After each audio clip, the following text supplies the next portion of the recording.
आप सभी प्रिय विद्यार्थियों को मेरा नमस्कार और आपका स्वागत है मेरे चैनल टॉप 5 एमएस में। मैं सौर सिंह इस वीडियो में कक्षा 10 द्विघात समीकरण पर आधारित बहुत ही बेहतरीन प्रश्न लेकर आए हैं आपके लिए। अगर वीडियो अच्छा लगे तो आप लाइक कर सकते हैं, कमेंट कर सकते हैं और प्ले लिस्ट में जाकर एक बार अपनी सुविधा के अनुसार बहुत सारे सवाल देख सकते हैं। अनसॉर्ट मैंने 2025 के सातों सेटों के जो है मैंने बहुविकल्पी भी करा दी है आपके लिए। पहला सेट मैंने आपको पूरा करा दिया है, वो भी आप जाके देख सकते हैं। तो फिलहाल शुरू करते हैं। ये सवाल हमारा जो दे रखा है द्विघात समीकरण पर आधारित है। क्या कहा है देखिए,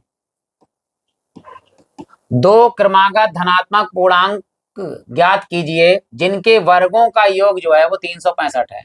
ठीक है, तो मान लेते हैं, देखिए क्रमागत की बात कर रहे हैं तो एक जुड़ता है क्रमागत में, तो माना दो क्रमागत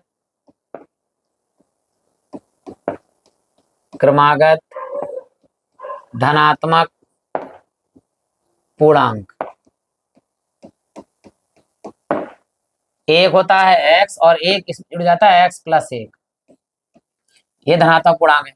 वर्गों का योग दिया है, देखिए यहां पर लिखा है वर्गों का योग। वर्गों का योग हमें दिया है बराबर में 365। चलिए भाई, वर्ग का मतलब पहले वाले का वर्ग यानी x का वर्ग प्लस दूसरे वाले का वर्ग यानी x प्लस 1 का वर्ग। इन दोनों का योगफल जो है वो 365 दिया है। ये हमारे पास एक्स स्क्वायर ऐसे लिखा जाएगा, प्लस देखिए x प्लस 1 का स्क्वायर यानी a प्लस b का होल स्क्वायर खोलेंगे। देखिए वैसे तो आपको आता होगा लेकिन बता देते हैं, देखिए a square plus b square plus 2ab। इसी प्रकार a की जगह पर x, b की जगह पर 1, तो एक का x का स्क्वायर यानी a स्क्वायर, b की जगह पर 1 का स्क्वायर और प्लस 2 लिखेंगे पहले हम, और फिर इन दोनों की गुणा कर देंगे x इंटू में 1 बराबर हमारे पास में है 365। ठीक, एक एक्स स्क्वायर कितने हो गए हमारे पास में 2x स्क्वायर, प्लस में यहाँ पर है 1 का वर्ग 1 प्लस 2 एकम 2x हो गए, बराबर में हमारे पास में है 365। ये एक प्लस का उधर आगे काय का हो जाएगा माइनस का। यहाँ पर है 2x स्क्वायर और प्लस का बचा यहाँ पर 2x और बराबर में हमारे पास में है 365 और ये एक प्लस का इधर आके हो जाएगा माइनस का। इन दोनों में देखो क्या कॉमन आ रहा है, दो हमने कॉमन लिया तो यहाँ बचा एक्स स्क्वायर प्लस 2 कॉमन आ गया तो केवल एक्स नहीं कॉमन लेना है क्योंकि गुणनखंड करने हमारे लिए, इसलिए एक्स आ रहा है कॉमन लेकिन नहीं लेना है, केवल 2 काटना है। यहाँ देखिए 365 में से जब एक चला जाएगा तो कितने आएंगे 364। अब 2 बटे में जाएगा तो 2 आराम से यहाँ पे काट दिए। देखिए 2 एकम 2, एक इधर चला गया 6 हो गया, 2 अट्ठे 16 और यहाँ बचे 4, 2 दूनी 4, आराम से हमने काट लिया। देखिए 2 एकम 2, 2 इधर चले गए 2 अट्ठे 16 और एक मतलब 4 है यहाँ पर, 2 दूनी 4, तो यहाँ पर हमारे पास 82 हो गए। तो आराम से द्विघात समीकरण बन गई। देखिए इसे हटा दीजिए यहाँ पर। अब यहाँ पर हम इसके करते हैं गुणनखंड। देखिए कैसे, यहाँ लिखते देखिए एक्स स्क्वायर प्लस के एक्स और बराबर में हमारे पास में है 182। ये इधर प्लस के आगे काय के हो जाएंगे माइनस के, तो यहाँ हो जाएगा एक्स स्क्वायर प्लस के एक्स और माइनस के 182।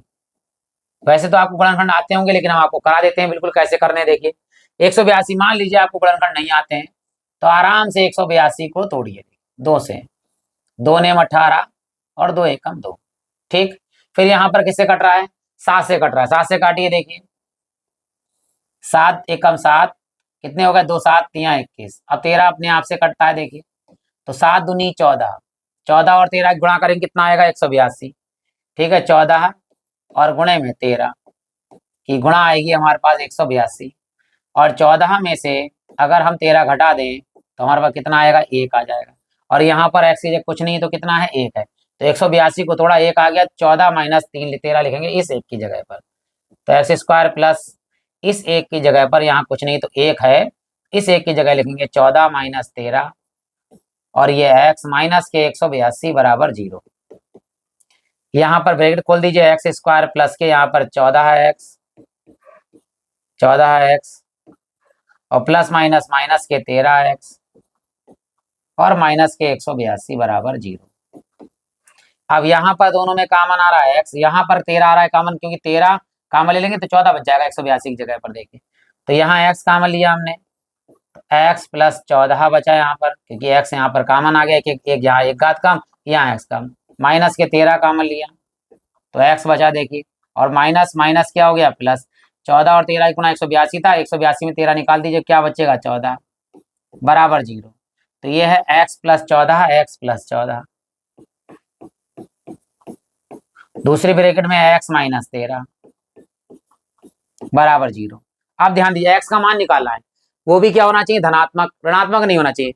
यहाँ पर जब x का मान निकालेंगे 14 प्लस का उधर आगे काय का हो जाएगा, माइनस का हो जाएगा, इसलिए ये वाला मान तो मान्य हो गया क्योंकि माइनस का लेना नहीं है। ये माइनस का उधर आगे काय का हो जाएगा, प्लस का, तो यही वाला मान हमारे पास होगा आंसर। तो यहीं पे हम क्या कर देते हैं, अगले पेज यही निकाल दीजिए, यहाँ पे जगह है, देखिए यहाँ पर। तो यहाँ लिखेंगे, देखिए क्या नाम है, फर्स्ट लिख दीजिए, आता x माइनस 13 बराबर 0। तो ये 13 माइनस का है, काय का हो जाएगा, प्लस का हो जाएगा।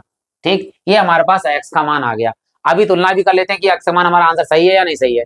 तो यहाँ पहले देखिए, तो x हमारा मान आ गया, दो क्रमांक संख्या क्या होगी, x का मान 1 रखिए, 13 रखिए, 13 और 1 कितने हो गए 14। तो देखिए दोनों का वर्ग करिए, 13 का वर्ग हो गया हमारे पास 169 और 14 का वर्ग हो गया हमारे पास में कितना 196। और जोड़िए इनको, देखिए 9 और 6 कितने हो गए, 9 और 6 15 हासिल आया 1, 1 9 10 6 16 हासिल आया 1, 1 2 3, यानी कि ये हो गया हमारे पास 365। इसका मतलब हमारा आंसर बिल्कुल सही है। पहली संख्या हमारे पास होगी x का मतलब 13 और दूसरी संख्या कितनी होगी x प्लस मतलब 13 प्लस 1 यानी कि 14। तो यहाँ लिख देते हैं, अतः दो संख्याएं क्रमशः